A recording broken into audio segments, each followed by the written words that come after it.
Alarms used to make me angry. On earth they woke me up from blissful, peaceful, wonderful sleep every morning. They invaded my dreams and shattered them from the inside, every morning until I left. This particular morning began with a slow, steady ringing, the standard. I opened my eyes, a little unwillingly, and was greeted with the faint glow of morning sunlight on my cream ceiling. No, not my ceiling. I may have built my little section, but it belonged to the government, and I was fine with that. I could have either lived in a building I did not own or moved underground. Some thought me strange, but I preferred the sunlight to the grandeur of underground living. I stretched lazily and pulled my bare feet from under the covers.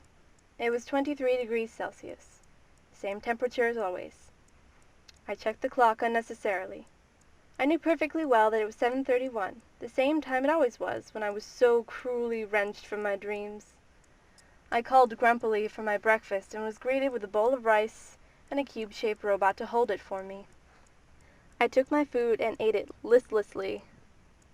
Rice had long ago lost its flavor for me, but there wasn't much else to eat during that time. As far as I knew, rice was the standard for everyone. I washed my breakfast down with a bit of water from the tap. As I drank, I heard a thumping noise from the floor above. That was strange. Neighbors never made noise. It was one of the first rules. I looked up and set my glass down for the robot to take away when the thumping continued. It sounded almost like running. But no one ever ran. They didn't need to. That's what alarms and schedules were for. I thought of shouting my neighbor's name through the ceiling, but I did not know who lived above me. I poked my head out the door to see where the commotion was. It was awfully loud. My eyes widened when I saw 4 or 5 people running down the hallway.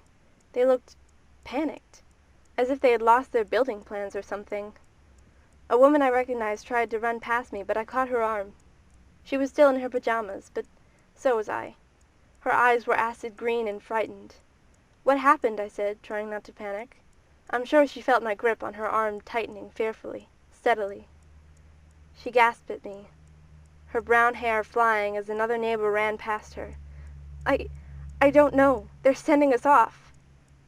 "Off?" I furrowed my brow in confusion. "What do you mean, off?"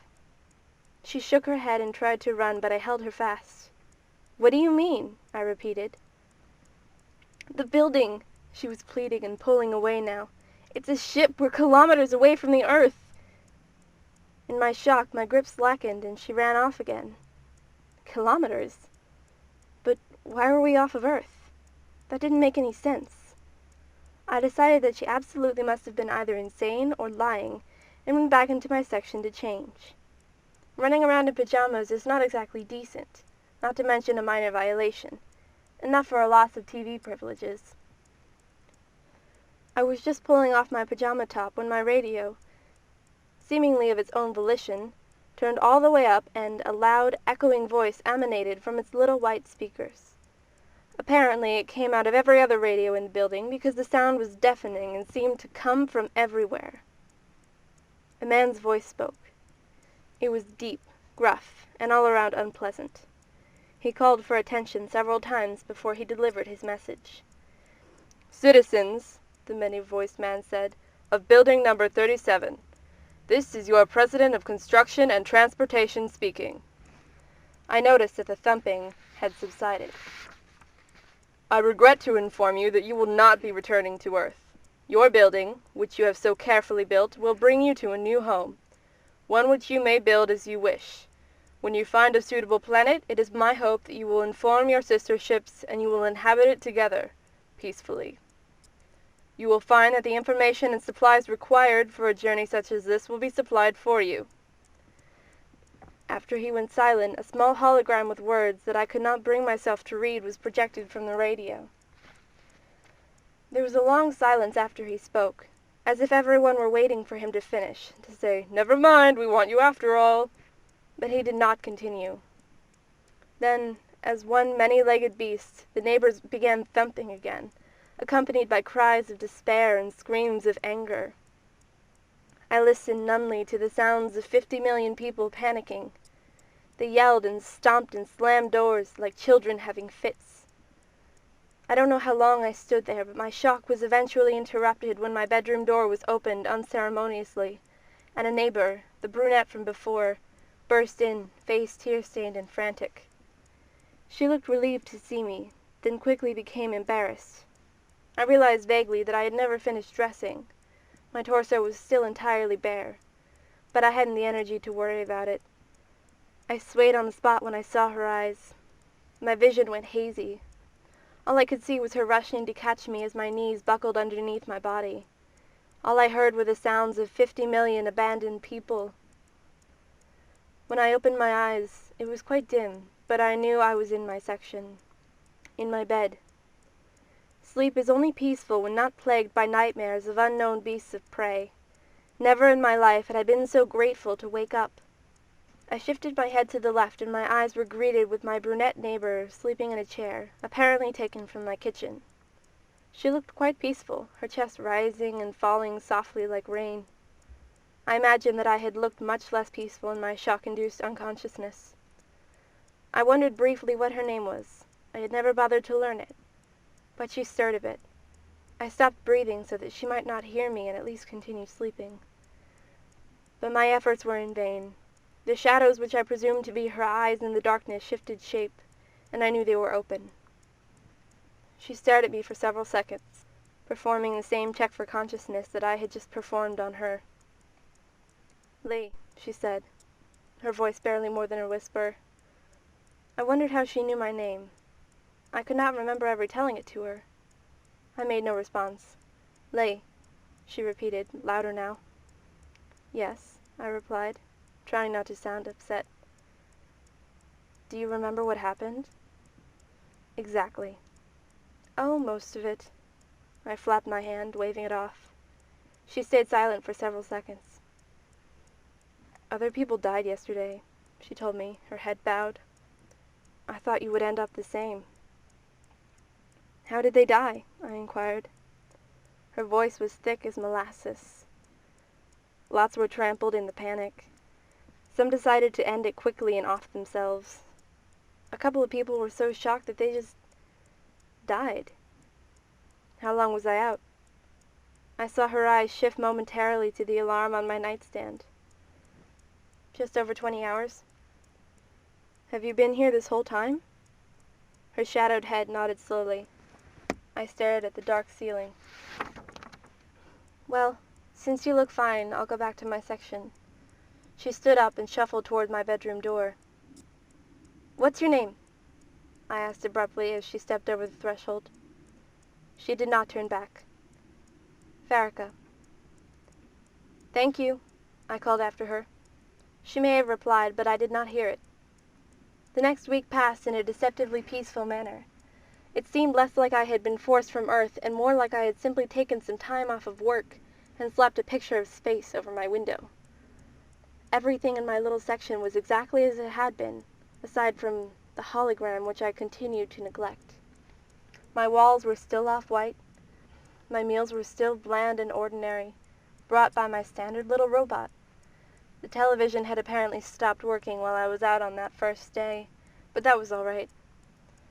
I spent many hours sitting by my window, watching the stars slowly slip across the plexiglass. It was not until I found myself lying awake at night that I realized I had had no company for a week. It was for this reason that I dressed one morning, which I had not bothered to do since we had left Earth, and stepped cautiously out into the hallway. I was immediately sorry that I had. There, right in front of my door, was the body of a man who appeared to have, as Faraka might have said, offed himself. The medicine bottle lay forlornly on the floor next to his limp hand. I recognized it as a bottle for sleeping pills. With a jolt, I realized that this was my neighbor Terry, whom I had been friendly with. His eyes were still bulging out of their sockets, and it looked as if vomit had dried on his lips. His skin was pale and sallow. He must have been dead for a few days. For one wild moment, I wondered why the government had not come to take his body away, but I quickly remembered and was ashamed of myself. I noticed that the walls seemed dirtier than I remembered them. There were various holes and slashes in random places. It seemed to me that the initial panic of my neighbors was worse than I had thought. The hall, however, was ominously empty. I hoped that not too many people had died. I stepped carefully over the body and thought about how many other people might be steadily decaying in this building. Just a few, tens, hundreds? I had not an inkling, so I resolved to ask Farrakha when I found her. I knew at least that her section was left, since that was the direction she had been running from. I began to knock quietly on every door, but was only disappointed, door after door, for nearly an hour. Several times there was no answer, but most of the neighbors poked their heads out timidly and shook them wordlessly when I inquired after Farrakha. One man even threatened me. He demanded that I either leave him alone or part ways with my fingers so that I could never build again. This frightened me, so I apologized and quickly moved to the next door. Finally, many sections from my own, my knocks were greeted with light brown hair and acid green eyes. Farrakha was quite as timid as the rest of my neighbors and looked considerably worse for wear. Her hair was limp and frayed. Her eyes had dark bags underneath them. She must not have been sleeping very well. She still wore her pajamas, although not the ones that I had seen her in before. I let my eyes slide over her body out of concern. I felt the need to wince when I saw that there was a small gash in her right arm and a large purple bruise on one leg. "What happened?" I said, aghast at all her injuries. "Lee," she whispered, "what are you doing here?" She grabbed my sleeve and pulled me inside her section. It was almost exactly like my own, but it smelled different, like a plant. It was almost like mint, but had a slightly more bitter scent. I couldn't place it. Whatever plant it was, I had never eaten it, only smelled it in passing. She sat me down roughly in a soft chair in front of the television. She closed the door quietly after performing a quick check in the hallways. "Don't you know how dangerous it is to be out of your section right now?" she demanded angrily. "No." She gaped at me for a few seconds. "Lay, you really have no idea what's going on?" I shook my head blankly. She ran slender fingers through her messy hair in frustration, her eyes fixed on me. "There are gangs everywhere," she said solemnly. "Gangs? In the building? That's impossible." "No, it's happening. You're lucky they didn't see you. That's how I got these." She gestured vaguely to her leg and arm. "They attacked you?" I asked, incredulous. She sighed. "They attack everyone. You have to be careful, Lay." I furrowed my brow. "What do they want?" "Control," she replied bluntly. "Of what?" That didn't make sense. "The people!" I gave her a blank look. "Don't you see? The government has abandoned us. They have no more control, so these gangs are taking over. They're doing a pretty damn good job, too. No one wants to leave their sections. They've been stealing a lot of food stores from families and demanding payment for it." "What kind of payment?" "Hell if I know, but it's really not safe to be in the hallways. Especially for women." I almost asked why out of reflex, but caught myself. "How much food did the government leave us?" "Oh, plenty. Enough to last everyone in the building for 3 lifetimes." "They left us that much food?" "And instructions." Her tone was contemptuous. "What instructions?" She narrowed her eyes at me. "You don't know? There was a hologram that came out of the radio with instructions right at the beginning. Haven't you read it?" I shook my head. "It said how to keep in contact with the rest of the buildings, chips, and how to repair robots and grow food and... well, I haven't finished reading all of it, but you get the idea." "So they gave us all of this, but not instructions on how to find a new planet?" "All the ships wouldn't fit on one planet anyway. They probably don't know if there are even habitable planets in the universe. They just wanted us gone." Her voice was bitter, and I wasn't entirely sure what to say. "Well, they gave us all these instructions on what to do and how to do it. I think they wanted us to live. They told us all they could, didn't they?" She eyed me skeptically. "We're drifting in this miserable wasteland while they're moving above ground into the sunshine. 5 billion people on Earth. That hasn't happened since the 20th century. Don't you think it's odd that the only people sent off were above grounders?" Only the rich and government officials were allowed to stay on Earth. They may be sorry that they had to make 20 billion people drift aimlessly through space, but that does not change the fact that they chose their comfort over our lives. And that is just wrong, she finished, her hand cutting through the air in punctuation. You're right, I said quietly after a pause. You're right. What they did was wrong. But they want us to survive, to find a new home. They didn't want us to just give up and hide in our sections. I don't give a shit what they wanted, she muttered, flopping down on her couch. She put her arms over her eyes and tilted her head back so that her hair hung over the edge, right next to my left hand. I suppose I don't either, I said carefully. I put my hand softly on her head. But I don't think we should give up. We will live. We can make it. She did not respond for a long time. I began to pull my hand away, and she grabbed it and turned so that she could look at me properly. We can make it, right? I hope so, I answered slowly. She nodded and sat up all the way, clearly meaning for me to sit next to her. I did. She leaned into my shoulder and sat quietly for so long that I thought she might have fallen asleep. What are we going to do? She sounded as if she knew the answer before I gave it. I don't know. She said nothing. We may have to fight these gangs, but I'm not going to stay cooped up in my cozy little section waiting for them to come and find me. Neither will you if I can help it. We have all the foods and instruction we need. We can't just let them control us, I said. That's how we got into this mess in the first place, isn't it? I added thoughtfully. She looked at me with something akin to a smirk on her face. Is this anarchy I hear being condoned? I shrugged. I suppose it is. Going to report me to the Minister of Interdiction? She laughed lightly. What an awful title he has. Had, I think. They have 20 billion less people to control now. I have a feeling the government is not as strict with the rich and famous as they were with the common people. She looked at me thoughtfully. I think you're probably right. She smiled a bit. Well, good riddance to 'em. We're going to find a planet and we're not going to be like them.